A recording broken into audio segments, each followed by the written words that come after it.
नमस्ते फ्रेंड्स, आज की क्लास में हम जो नया सब्जेक्ट पढ़ेंगे वो होगा युति, कॉम्बिनेशंस। किसी कुंडली में किसी भी जगह पे कौन से ग्रह किसके साथ कैसा फल देंगे, किस राशि में वो कैसा फल देंगे, ये हमें जानना बहुत जरूरी होता है। क्योंकि जब भी हम कोई कुंडली देखते हैं तो क्या होता है, सबसे पहले हमें देखना होता है कि भाई इस घर में कौन से प्लैनेट्स बैठे हुए हैं, किस राशि में बैठे हुए हैं, थर्ड नंबर पे किसके साथ बैठे हुए हैं और किसकी दृष्टि है उनपे, वो उच्च हैं या नीच हैं। तो ऐसे मल्टीपल एस्पेक्ट्स को देखा जाता है। उनमें से एक एस्पेक्ट के बारे में हम आज बात करेंगे, वो होगा युति, कॉम्बिनेशंस, कि वो ग्रह किसके साथ बैठे हैं उसका भी प्रभाव पड़ता है। तो हम शुरू करते हैं। अब आपको याद है आपने मैत्री पढ़ी थी, तो मुझे बताइए कि मैत्री में कौन से ग्रह एक दूसरे के शत्रु होते हैं। हमारे गुरु जो ग्रह होते हैं वो शुक्र के शत्रु होते हैं और शनि के शत्रु। ओके, और बुध, सूर्य और मंगल शत्रु होते हैं बुध के। नहीं, गलत कहा ये आपने। देखो मैं बताता हूँ, ध्यान रखना, ये यहाँ पे गलती हुई। दो तरह के होते हैं प्लैनेट्स, देवता और राक्षस। तो जनरली देव और राक्षस आपस में शत्रु होते हैं। देवता में आते हैं सूर्य, मंगल, चंद्र, गुरु, और राक्षसों में आते हैं राहु, केतु, शनि और शुक्र, और बुध आते हैं मध्य में। वो सभी के मित्र होते हैं। केवल दो ग्रह ऐसे हैं देवताओं में से जो बुध से शत्रुता रखते हैं, मंगल और चंद्र। बुध उनसे शत्रुता नहीं रखते हैं, लेकिन वो दो ग्रह मंगल और चंद्र बुध से शत्रुता रखते हैं। ये है मैत्री, बेसिकली जो मैत्री को हम बात करें तो मान के चलिए कन्या लग्न है। कन्या लग्न क्यों है? क्योंकि कन्या राशि 6 नंबर की राशि लग्न में आई है। ठीक है, 8, 9, 10, 11, 12, 1, 2, 3, 4 और 5 कन्या लग्न की कुंडली से हम एग्जांपल लेते हैं। तो मान लीजिए किसी की कुंडली में सूर्य और बुध लग्न में है और शनि यहाँ है, ओके, या फिर सूर्य बुध और शनि है, यहाँ है मंगल, यहाँ है चंद्र, केतु। तो राहु किधर होगा, कहाँ पे? 5 किस पे? नहीं, 7th होगा। आप बोल दो 7th होगा। 1, 2, 3, 4, 5, 6, 7। तो राहु यहाँ है, शुक्र। ठीक है, तो 3 और 4, 5, 6, 7, 8। अब कौन सा प्लैनेट बचा? गुरु। और मान लीजिए गुरु यहाँ है। एक रैंडम कुंडली मैंने बना दी है आपको समझाने के लिए। युति, कॉम्बिनेशंस। तो इस कॉम्बिनेशन समझने से पहले जो मैंने आपको प्लैनेट्स के बारे में बताया था कि प्लैनेट की किसका क्या सोल रिप्रेजेंटेशन होता है, किसकी क्या कैरेक्टरिस्टिक्स होती हैं, वो अब मैं उसके बारे में आपसे क्वेश्चन भी पूछते जाऊंगा और उस पर हम बात भी करेंगे। तो सूर्य की कैरेक्टरिस्टिक्स कैसी होती हैं? सूर्य की कैरेक्टरिस्टिक्स स्पॉन्टेनियस, नहीं, वो मंगल की होती है। तो मैं ही बताता हूँ, आप सुनिए जरा। ये बहुत इंपॉर्टेंट है, क्योंकि जब आप किसी ग्रह के बारे में जानोगे ही नहीं, मंगल अगर स्पॉन्टेनियस है और अगर आप वो वाली चीजें सूर्य के साथ करोगे तो कुंडली में फलित नहीं हो पाएगा। तो ये चीज हमें जानने की जरूरत है कि सूर्य मतलब क्या या मंगल मतलब क्या, कम से कम शब्दों में। बुध मतलब क्या, तब हम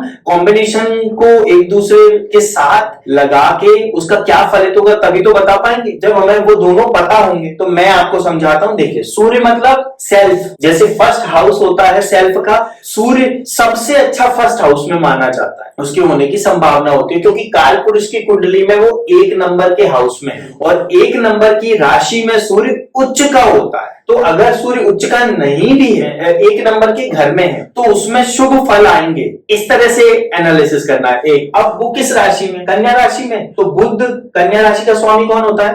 बुध होता है। बुध होता है। तो बुध सूर्य का मित्र है या शत्रु? न्यूट्रल है।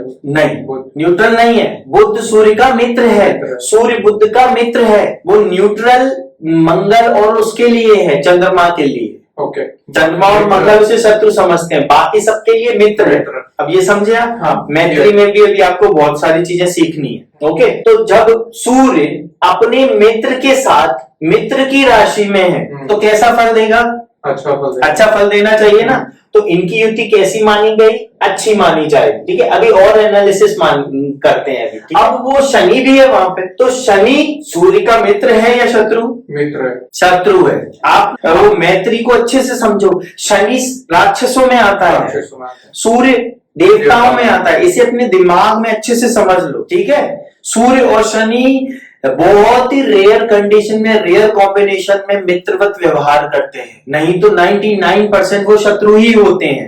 तो आपको अगर ये नहीं पता सूर्य और शनि मित्र है कि शत्रु, तो गड़बड़ हो। रिमेम्बर, इस चीज को याद रखो। तो सूर्य और शनि शत्रु होते हैं। अब शनि और बुध क्या होंगे? मित्र होंगे। हाँ, शनि और बुध मित्र होंगे। शनि कन्या राशि में है, बुध उसका स्वामी होता है और उसके साथ में बैठे हैं। तो शनि और बुध आपस में पॉजिटिव ट्रांजैक्शन करेंगे, पॉजिटिव आउटकम देंगे, और सूर्य और बुध आपस में पॉजिटिविटी दिखाएंगे और सूर्य और शनि नेगेटिविटी दिखाएंगे। तो यहाँ पे आपको मिला जुला परिणाम मिलेगा। लाइफ के जो मल्टीपल एस्पेक्ट्स होते हैं, मान लीजिए बात आ गई बुद्धि की कि भाई इंटेलिजेंट है कि नहीं पर्सन, तो हम देखेंगे बुध स्वयं की राशि में बैठा है, लग्न में बैठा है, और वो स्वयं की कन्या राशि में उच्च का माना जाता है बुध। तो बुध तो उच्च स्थिति में बैठा है और बुध के लिए दोनों मित्र हैं। तो ये सिचुएशन कैसी हो गई? इस तरह से मान के चलो कि भारत बुध है, अमेरिका और रशिया शत्रु हैं आपस में, लेकिन भारत अमेरिका का भी मित्र है, रशिया का भी मित्र है। तो जब व्लादिमीर पुतिन, जो बाइडेन एक साथ भारत आएंगे ना, तो वो आपस की शत्रुता में नहीं पड़ेंगे। वो कहेंगे भाई हम अपने मित्र के घर आए हैं, तो अभी हम कुछ झंझट नहीं कर रहे। जब तक मित्र की प्रेजेंस है तब तक कोई परेशानी की बात नहीं है। तो ओवरऑल अच्छा प्रभाव मिलेगा। लेकिन अभी मैं आगे चल के आपको महादशा भी समझाऊंगा, वो बहुत इंपॉर्टेंट होती है फलित करने में। इसे समझाने के लिए महादशा का एक छोटा सा हिस्सा बताता हूं मैं। तो ऐसी स्थिति में एकदम पॉजिटिव नहीं है, एकदम नेगेटिव नहीं है। पॉजिटिव रिजल्ट्स अक्सर कब मिलेंगे? जब सूर्य की महादशा चल रही हो, उसके अंतर में बुध की हो, या बुध की महादशा चल रही हो, उसके अंतर में सूर्य हो। महादशा भी दो चलती है कि एक ही चलती है? मैं समझाऊंगा। अभी आप बस इतना समझ लो कि महादशा मतलब सूर्य का समय चल रहा है। हर एक महादशा में बाकी सारे ग्रहों की अंतरदशा, प्रत्यंतर दशा, सूक्ष्म दशा, प्राण दशा, इस तरह से 5 दशाएं चलती है। वो मैं समझाऊंगा। आप बस ये समझ लीजिए कि सूर्य की महादशा चल रही है तो बुध का अंतर अक्सर आपको बहुत पॉजिटिव रिजल्ट्स देखने को मिलेंगे। मैं जनरली बता रहा हूं, इसमें भी एक कैच है, वो मैं बाद में बताऊंगा, लेकिन जनरली अच्छे रिजल्ट मिलेंगे। बुध की महादशा में सूर्य, वो भी सेम होगा, दोनों मित्र हैं। बुध और शनि, वो भी सेम होगा। लेकिन जब सूर्य और शनि का महादशा, प्रत्यंतर दशा कहीं पे आते हैं तो रिजल्ट्स अच्छे नहीं मिलेंगे। कहां जीवन के कौन कौन से एस्पेक्ट में अच्छे नहीं मिलेंगे? जिस जिस एस्पेक्ट को सूर्य और शनि प्रभावित करते हैं, सूर्य आत्मा को, फंडामेंटल एनर्जीज को प्रभावित करता है ना, तो उसे शनि जब भी अंतर में आएंगे तो वो देखेंगे शनि किसके स्वामी है। स्वामी मतलब शनि की कैरेक्टरिस्टिक्स क्या है, अब ये समझना बहुत जरूरी है। आपको याद नहीं करना है कैसा जैसे वो कॉपी में रट लिया, आपको समझना है। शनि मतलब न्याय के देवता। एक शब्द में बोलो, शनि जब भी आएंगे तो न्याय करेंगे ना। तो न्याय वो किस चीज का करेंगे? आपके किए गए बुरे कर्मों का और अच्छे कर्मों का, आपके बेसिकली कर्मों का। जब भी शनि आएंगे तो वो देखेंगे हाँ भाई इस बंदे ने क्या क्या किया, वैसे रिजल्ट मिलेंगे, अच्छे के अलग बुरे के अलग। वो अगर बुध के साथ आए तो अक्सर देखा जाएगा वो अच्छे कर्मों पे फोकस रखेंगे कि भाई बंदा क्या कर रहा है। हालांकि इतने स्ट्रिक्ट होते हैं शनि कि अच्छे समय पे भी वो आपको थोड़ी सी परेशानी और स्ट्रगल देते हैं, लेकिन वो कैसे देते हैं कि भाई आप उससे सीख के जल्दी से आगे बढ़ जाओ, तो अल्टीमेटली पॉजिटिव रिजल्ट मिलता है। लेकिन अगर वो नेगेटिव होके उनकी दशा या अंतर दशा, प्रत्यंतर दशा आए तो नुकसान देते हैं। आपकी समझ में आया? ये समझ में आया? ठीक है। तो कोई भी सिचुएशन कब प्रभावी होती है या कब रिजल्ट देती है? ज्यादातर रिजल्ट जब वो महादशा उसकी चल रही हो या उसकी अंतरदशा चल रही हो। ठीक है। तो युति में आप ये समझे। तो मुझे राहु और शुक्र की युति के बारे में बताइए। राहु और शुक्र दोनों ही राक्षस गण में है। और राक्षस गण में नहीं है, दोनों राक्षस है। दोनों राक्षस हैं। और क्या एनालिसिस किया आपने इससे? और शुक्र कौन है? शुक्र स्त्री है, मतलब शुक्र राक्षसों के गुरु है। शुक्र राक्षसों के गुरु है और गुरु देवताओं के गुरु देवताओं। ठीक है, इस तरह से याद रखो। शुक्र राक्षसों के गुरु है और वो एक राक्षस के साथ बैठे हुए हैं, मतलब गुरु और शिष्य एक साथ बैठे हुए हैं। तो सिचुएशन कैसी होगी? तो वो वहां पे वो एक्सपांशन करेंगे और वो अर्निंग का हाउस है तो हाँ। वहां पे जो भी होगा अर्निंग के अंदर वो एक्सपांड वहां पे एक्सपेंशन होगा। ठीक है, युति में तो जनरली इसके पॉजिटिव एस्पेक्ट मिलते हैं, लेकिन शुक्र तो गुरु तत्व है, वो ज्यादा आपको कोई बुराई का नहीं दिखाएंगे, अपने शिष्य को समझाने की कोशिश करेंगे। लेकिन ये शिष्य कौन है? शिष्य क्या है? शिष्य दुष्ट है। शिष्य हर एक चीज को बढ़ा के पाने की इच्छा, ये इच्छा पूर्ति का भी स्थान है। इच्छा पूर्ति का स्थान है। इच्छा पूर्ति के स्थान में अगर राहु है, इसका मतलब वो जो मन में जो उसके लिए कुछ भी जो उसके मन में उसे पाने के लिए वो कितना भी नीचे गिर सकता है या कितना भी ऊपर उठ सकता है, दोनों सिचुएशन होंगे। बट वो उसकी जो डिजायर होगी और जो होगी वो लिमिटलेस होगी, लिमिटलेस प्रॉब्लम। एग्जैक्टली, बिल्कुल सही शब्द से आपने बोला, उसकी डिजायर्स लिमिटलेस होंगी और वो लिमिटलेस डिजायर्स के साथ हर डिजायर को पूरे करने के लिए पूरी दम लगा देगा। युति के साथ में दृष्टि को भी समझाता हूं ताकि आपको समझ में आएगा। अब राहु की कहां दृष्टि पड़ रही है? 5, 7, 9। 5, 7, 9, तो 1, 2, 3, 4, 5 यहाँ पे तो पड़ रही है। ये कौन सा स्थान है? ये हमारे पराक्रम का स्थान है। तो पराक्रम का स्थान है, छोटे भाई बहनों का स्थान है ना, टेक्नोलॉजी का स्थान है, मीडिया का, कम्युनिकेशन का स्थान। अब जब राहु की दृष्टि यहाँ पड़ेगी, राहु के साथ क्या होता है? वो जिसके साथ होता है उसके जैसा बिहेव करने लगता है। यहाँ पे वो शुक्र के साथ है, गुरु के साथ है, तो वो गुरु जैसा बिहेव करेगा। तो उसकी जो नेगेटिव कैरेक्टरिस्टिक्स है उन पर कहीं ना कहीं चेक लगेगा। वो जो किसी भी स्तर पे गिरने की संभावना है ना, वो कम हो जाए। वो इच्छा पूर्ति के लिए बहुत कोशिश करेगा, थोड़ी बहुत पूरी भी कर लेगा, लेकिन गिरेगा नहीं पूरी तरह से। तो राहु जो है वो लोगों को इन्फ्लुएंस करेगा, क्योंकि वो स्पीकर और कम्युनिकेशन का घर है, और वो राइट डायरेक्शन में इन्फ्लुएंस करेगा क्योंकि शुक्र उसके साथ में। एग्जैक्टली लेकिन चूंकि इच्छा पूर्ति के स्थान पे है, तो हर एक व्यक्ति के लाइफ के भी मल्टीपल एस्पेक्ट होते हैं। अच्छा। वो बहुत सारी चीजें छुपा के रखेगा और छुपा के इच्छा की पूर्ति करेगा। अच्छा, क्योंकि गुरु के साथ है वो। जब वो अपने गुरु के साथ है तो सब कुछ एकदम नेगेटिव नहीं हो जाएगा। ये सारी चीजें कैसे एनालिसिस करना है मैं तो कर पा रहा हूं, लेकिन आपको ये सीखना होगा। आपको प्लेनेट की कैरेक्टरिस्टिक समझनी होगी, वो किसके साथ है समझनी होगी, वो किस राशि में है। तो राहु के साथ ये होता है कि वो जिस राशि में होता है वो उसके जैसा बिहेव करने लगता है, क्योंकि उसका खुद का, उसके पास केवल ब्रेन है, बॉडी नहीं है। ऐसे ही केतु के साथ है, उसके पास ब्रेन नहीं है, बॉडी है, तो वो जिसके साथ होगा उसके जैसा बिहेव करने लगेगा। ठीक है ना। तो राहु पे कौन कौन का इन्फ्लुएंस आया? एक तो उसकी इंडिविजुअल कैरेक्टरिस्टिक्स, प्लस वो चंद्रमा की राशि में है, चौथी नंबर की, प्लस वो अपने गुरु के साथ है, तो उसकी ऐसा एनवायरमेंट है। चंद्रमा की राशि आपने इसके लिए बोला क्योंकि 4 नंबर लिखा है, 4 नंबर कर यस, उसका स्वामी चंद्रमा है। तो हमको जब भी एनालिसिस करना हो कि क्या फलित करना है, तो पहले उसको समझना पड़ेगा। तो राहु की बेसिक कैरेक्टरिस्टिक्स क्या होती है वो ध्यान में रखें। राहु किस राशि में, उस राशि का स्वामी जैसी उसमें क्वालिटीज आएंगी। फिर वो किसके साथ है, उसकी जैसी क्वालिटीज उसमें आएंगी। फिर किसकी दृष्टि उस पर पड़ रही है, उसकी जैसी क्वालिटीज उसमें आएंगी। समझे? ये बहुत इंपॉर्टेंट चीज है, बहुत इंपॉर्टेंट लर्निंग होगी आपसे, तब जाके आप बोल पाओगे कि हाँ भाई राहु यहाँ पे ऐसा इंपैक्ट डालेगा। राहु अकेला होता है और उस पर किसी की दृष्टि नहीं पड़ रही होती। केतु की तो हमेशा पड़ती ही है, लेकिन राहु अकेला है और उस पर किसी की दृष्टि नहीं पड़ रही, तो भी वो जिस राशि में है उस राशि के स्वामी के जैसे बिहेव करेगा। ओके। तो ये चौथी राशि में है, इसका राशि स्वामी कौन है? कर्क का ना, कर्क का चंद्र।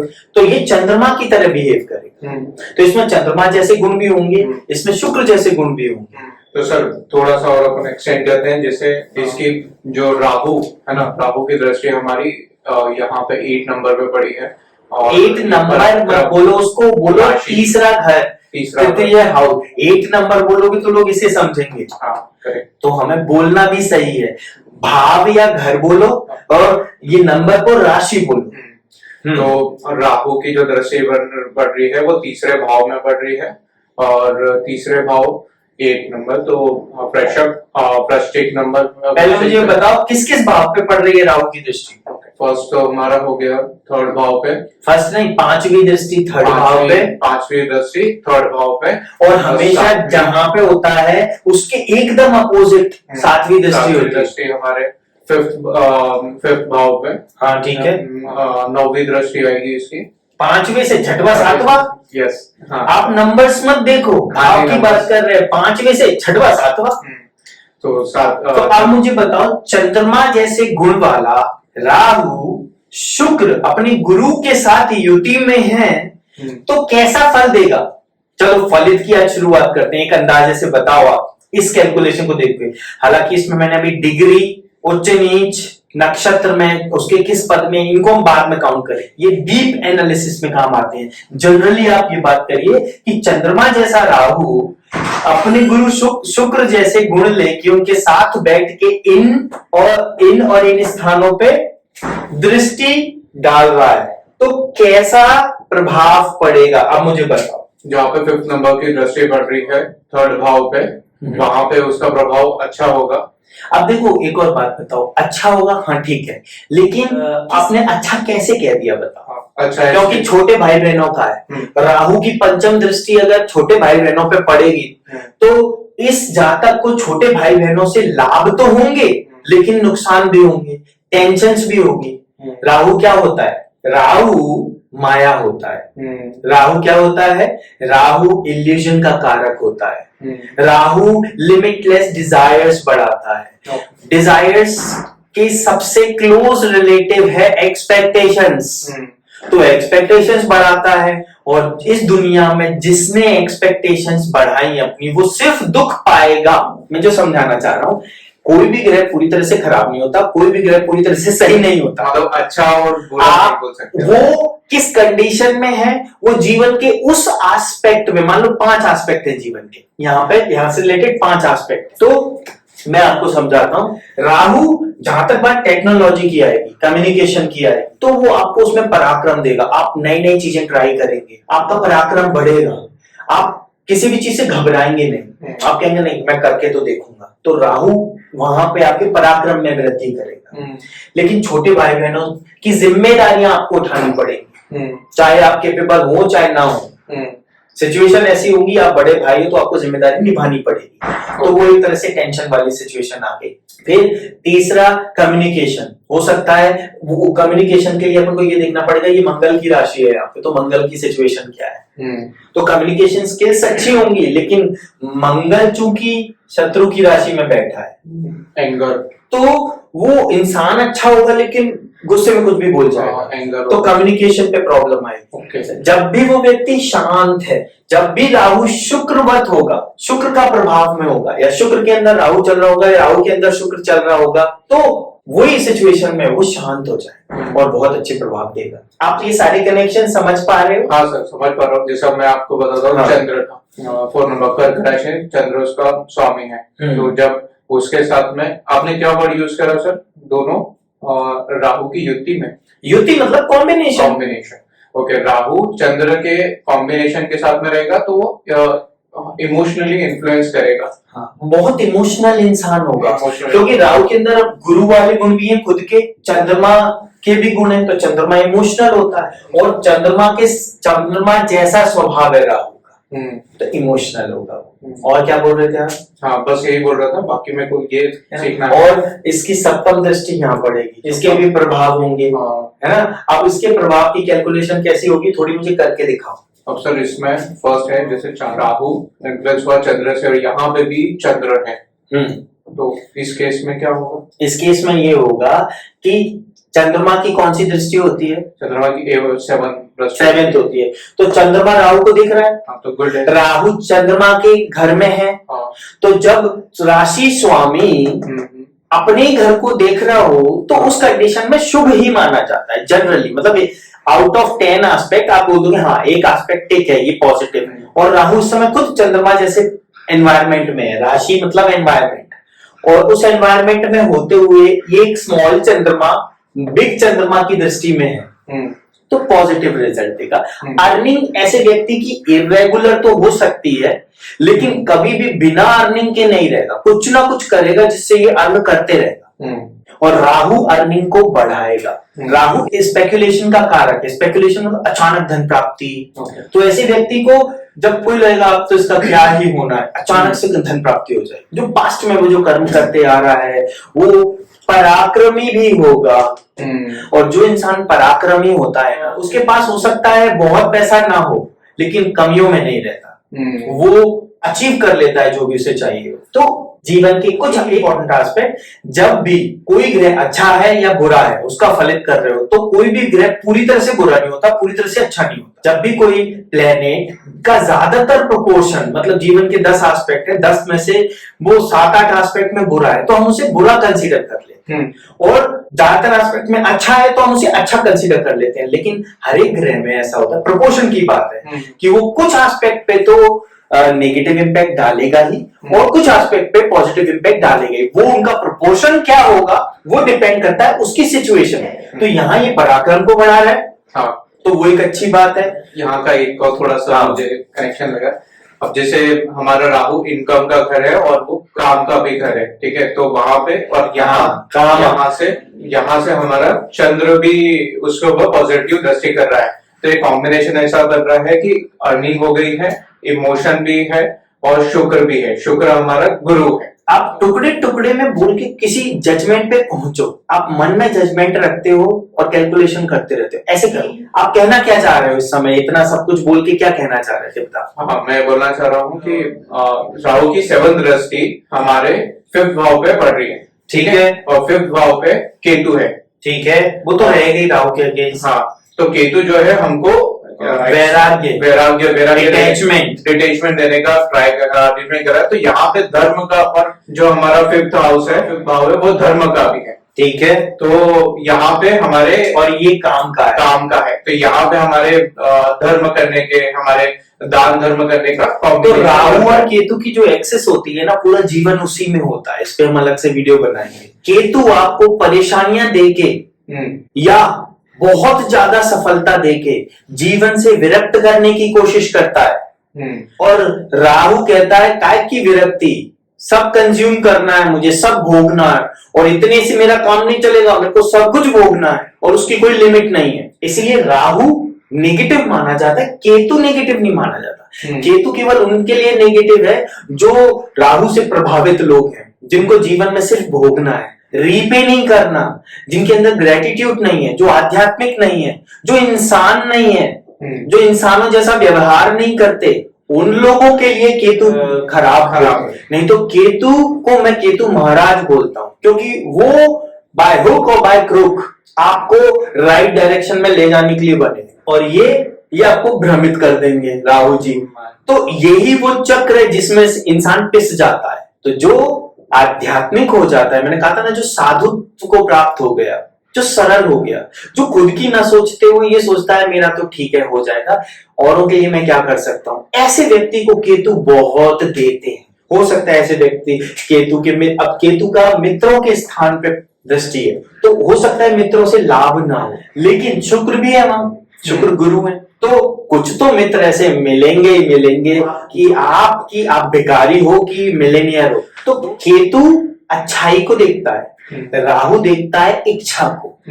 अच्छा बुरा बाद में देख लेंगे, मेरी ये इच्छा मुझे पूरी करनी है। 9वीं दृष्टि साथी के स्थान पे पड़ रही है। तो ऐसी स्थिति में ये मैं एक जनरल स्टेटमेंट दे रहा हूं, लेकिन थोड़ा बहुत तो होगा ही। फिर भी 9वीं दृष्टि या कोई भी दृष्टि राहु की जब यहाँ पड़ती है, तो ऐसे व्यक्ति को अपने जीवन साथी से पूरी तरह संतुष्ट नहीं होता, तो व्यभिचारी होने की उसकी संभावनाएं बढ़ जाती हैं। वो व्यक्ति मल्टीपल पार्टनर्स ढूंढने लगता है, या अगर यहाँ राहु शुक्र के सानिध्य में है, साथ में अपने गुरु के सानिध्य में है, तो ऐसा व्यक्ति सेक्सुअलिटी साइड में हट जाएगी, पता चला बहुत आध्यात्मिक हो जाए, क्योंकि गुरु के प्रभाव में है। तो गुरु कहेंगे ये सब ठीक है, कर लो शादी और सब कुछ ठीक है, बट तुम्हारा एम ये है। तो जब राहु कुंडलिनी जागरण में होता है तो बढ़ाता है उसको। तो उसका क्या कनेक्शन है कि राहु किसी भी चीज को बढ़ाता है। अगर आप सही चीज पे फोकस करोगे तो सही चीज को बढ़ाएगा,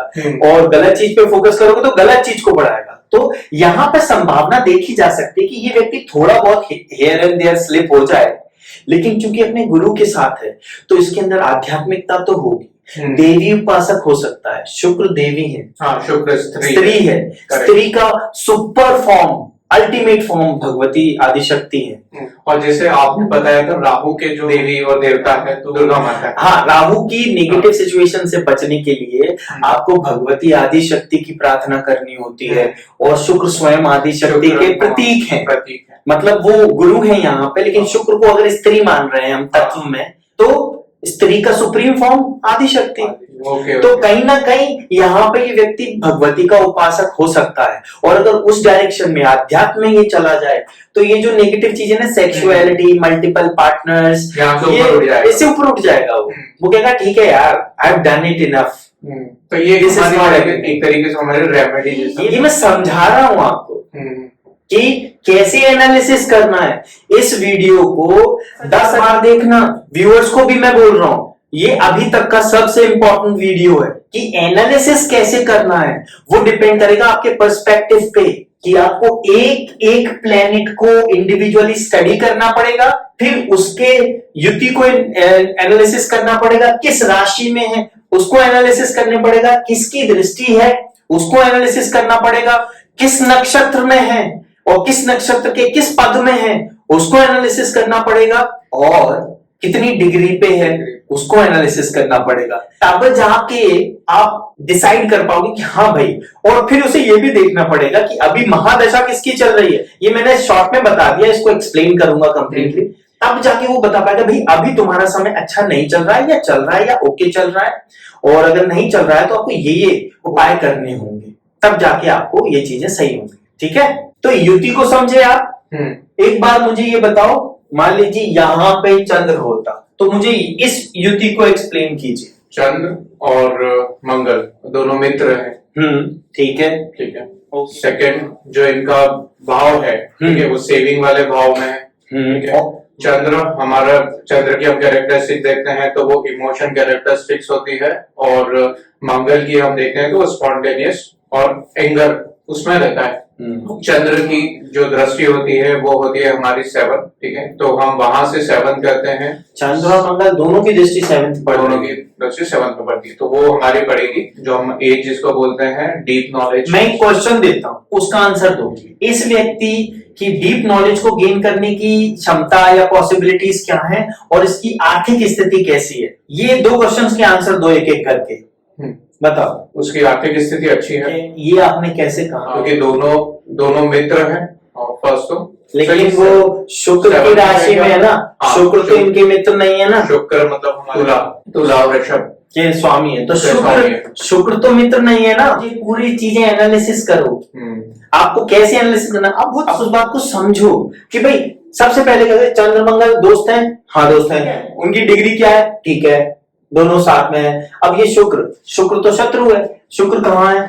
शुक्र यहाँ पे बैठा है अर्निंग के स्थान में, अर्निंग के स्थान में बैठा है, और सेविंग्स धन के स्थान का स्वामी होके, तो ये पॉजिटिव एस्पेक्ट हो गया। मतलब इसका संबंध, अर्निंग का संबंध सेविंग के स्थान से है। तो इसमें अगर आप उपाय करोगे शुक्र का, तो चंद्र मंगल पॉजिटिव है और ये भी पॉजिटिव हो जाएगा। तो उसकी आर्थिक स्थिति उपाय करने के बाद अच्छी रहेगी। जनरली वो सेव करेगा, लेकिन उससे खर्च हो जाया करेगा, क्योंकि गुरु यहाँ बैठे हैं व्यय में। गुरु मतलब देना, चाहे ज्ञान चाहे अर्निंग्स। तो ये एनालिसिस आप इस वीडियो को बार बार देखो, ये बहुत इंपॉर्टेंट है। लेयर बाय लेयर बहुत है। हाँ, मैंने कहा था आपको पहले भी कि मल्टीपल लेयर्स एक साथ आएंगी, जब जाके आप एनालिसिस कर पाओगे। जनरली अगर किसी भी घर में सन प्लस मून हो, तो वो बताता है आपकी पर्सनैलिटी कैसी हो। एक जनरल मतलब वो किसी भी घर में हो उस हिसाब से चीजें बदलेंगी, लेकिन जनरली ये बताएगा सन और मून एक साथ है तो भाई आपकी पर्सनैलिटी कैसी हो। ठीक है, अगर सन प्लस मर्क्यूरी है तो वो बताएगा कि आपकी वॉइस कैसी है। मतलब क्यों बताएगा वॉइस कैसी है? क्योंकि सन फंडामेंटल एनर्जी को बताता है, मर्क्यूरी कम्युनिकेशन को बताता है, इंटेलिजेंस को बताता है। तो आपकी कम्युनिकेशन का एक पार्ट आपकी वॉइस भी है, तो आपकी आवाज बहुत प्रभावी होगी। कई बार आप बहुत सरल सी चीजें भी बोलेंगे ना, जो लगभग सबको पता रहती है, लेकिन आप बोलोगे और कोई और बोले जिसका सूर्य और बुध का योग ना हो, तो दोनों में बड़ा अंतर होगा। जिसका सूर्य बुध का योग होगा उसकी वही बात बड़ी प्रभावी लगने लगी। आप समझे? तो इस तरह से योग रहते हैं। मान लीजिए किसी का वीनस प्लस मार्स है कहीं पे, तो वीनस प्लस मार्स, वीनस मतलब ब्यूटी, गर्ल, लेडी, मार्स मतलब मैन, बॉय। तो ये एक लेडी को बताता है, एक मैन को बताता है। इससे क्या समझ में आया कि भाई ये बात सेक्सुअलिटी पे आ गई, सेक्सुअलिटी पे आ गई बात, कि जिसका मार्स और वीनस का कॉम्बिनेशन होगा, अगर वो दोनों हेल्दी हैं, मतलब उनकी डिग्री सही है ना, सही प्रभाव में, सही दृष्टि में है, वीनस और मार्स शत्रु है। इसीलिए कहा जाता है स्त्री और पुरुष एक तरह से शत्रु ही होते हैं। तो इस पे रजनीश ओशो ने एक बार एक बात कही थी कि पति और पत्नी प्यारे शत्रु होते हैं। तो प्यारे शत्रु से मतलब है वो एक दूसरे के बिना रह पाएंगे नहीं, और एक दूसरे से विपरीत उनकी एनर्जीज जाती हैं, लेकिन इसीलिए वो साथ में रह सकते हैं। नेगेटिव और पॉजिटिव जब साथ में होते हैं तब जाके इलेक्ट्रिसिटी होती है पॉसिबल, जीवन की ये धारा बह पाती है जब पुरुष और स्त्री साथ होते हैं। तो जब वीनस और मार्स साथ में हो कहीं पे, तो सेक्सुअलिटी को बताते हैं। अब वो नेगेटिव इन्फ्लुएंस में है तो वो चीज नेगेटिव हो जाएगी, पॉजिटिव इन्फ्लुएंस में है तो आप कुंडलिनी जागरण में बढ़ सकते हो। मतलब मैंने माइनस से एकदम हाईएस्ट, लोएस्ट से हाईएस्ट पॉसिबिलिटी बता दी, क्योंकि कहा जाता है जो 112 ways of attaining the ultimate है, उनमें से sexuality one of the way है। So if you are 100% compatible with your partner, you can reach to that possibility, जिसे हम गॉड कहते हैं, ईश्वर कहते हैं, आध्यात्म की उच्चतम स्थिति पे पहुंचा जा सकता है। ठीक है? तो आज का ये वीडियो हम कंप्लीट करें, उससे पहले मैं आपको बताऊंगा कि आज आपने क्वेश्चंस के आंसर सही से नहीं दिए, आप स्लो हैं, और बहुत सी चीजें तो आपको पता नहीं है। स्लो होना गलत बात नहीं है, लेकिन बहुत सारी चीजें आपको पता नहीं। आपको इस वीडियो को बार बार देखो ताकि आप ये समझ पाओ कि मुझे सारी चीजें याद रखनी है। मैंने कहा सैटर्न की कैरेक्टरिस्टिक क्या होती है, you start imagining the book कि हाँ उसमें क्या लिखा था। नो, आप उसे आत्मसात करो, डाइजेस्ट दैट, कि ये 9 प्लैनेट्स हैं, ये करते हैं, अपनी भाषा में लिख लो। ये 12 हाउसेस हैं, ये रिप्रेजेंट करते हैं। तो हमें एक बार में सब कुछ नहीं बताना, हम क्वेश्चन पे फोकस करेंगे। क्वेश्चन पूछा गया उतना बता दो, धीरे धीरे आप उसे सीख पाओगे। तो आपको सब कुछ याद करना पड़ेगा, याद से भी बेहतर है कि आत्मसात करना पड़ेगा। आपके सॉफ्टवेयर में उस इंफॉर्मेशन को EXE बनाना होगा। आपको कोई क्वेश्चन पूछे, आप आंख ओपन करें एंड देन प्रोग्राम रन्स। कुछ याद नहीं रखना, सब कुछ अवेलेबल हो, तब जाके आप आगे बढ़ पाओगे। क्योंकि मैं व्यूअर्स को भी बता दूं, कुंडली सीखना ना तो बहुत आसान है ना तो बहुत कठिन, वो डिपेंड करता है। For that matter it applies to everything. आपका इंटरेस्ट किस में है वो ये डिटरमाइन करेगा कि आप किसी भी सब्जेक्ट को कितना अच्छे से सीख पाओगे। तो आपको ये याद रखना है आपका इंटरेस्ट किस में है। तो मैं देख पा रहा हूं इनका इंटरेस्ट तो है रोमित का, लेकिन इन्हें और मेहनत करनी पड़ेगी, तब जाके आप फलित करोगे। ठीक है? आपको हमारे वीडियोस कैसे लग रहे हैं कमेंट जरूर करें, और आप हमें कॉल भी कर सकते हैं, और अगर आपका कोई क्वेश्चन है तो कमेंट सेक्शन में मेंशन कर सकते हैं। Thank you very much. ओम नमः शिवाय।